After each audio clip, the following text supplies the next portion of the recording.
Okay, so we're getting ready to wax this guy. We are going to hand sponge all of it. Small circular motions to get the wax to penetrate into this. The wax acts as a protective layer. It's going to darken the material ever so slightly, and it's going to really give it more contrast and depth of color. I will raise the shine some, but you do not want to rely on the wax in order to bring up the shine. So we're going to have our Hydro Wax, which we're going to pull out of the container with our Venetian spatula. Set it on the wax, on the sponge, small circular motions. I pick up these pads at Harbor Freight. These are great for corners, hard to reach areas where we can get up into this material in order to get it to penetrate properly. From there, we're then going to use our corded polisher.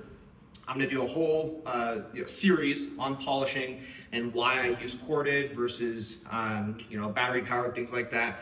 Biggest thing is we want some good torque and some good RPM, and I can explain later why, but want to have this handy. One thing about our application is the container says start buffing immediately.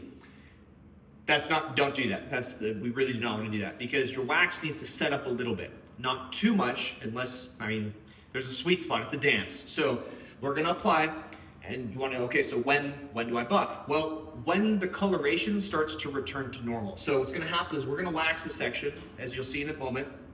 It's gonna get very dark. As we work our way over, it's gonna lighten to its true color.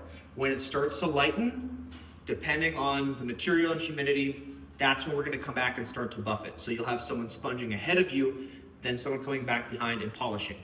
You wanna make sure you do that, otherwise what's gonna happen is you're going to get all of this fresh wax that has not had time to grab the stone, and it's gonna build up on your pad, and you're gonna have to scrape it off with a spatula. It's gonna make a big mess, and it can burn. The wax itself can burn and mar on the pad and then scratch your finish. So you don't wanna polish too soon. We don't wanna polish too late because the wax is gonna be set up and you're not gonna get the same shine off of it. So again, it's a dance, really kind of a two-person process for something like this. Unless you're very skilled. For your first time, I highly recommend second person.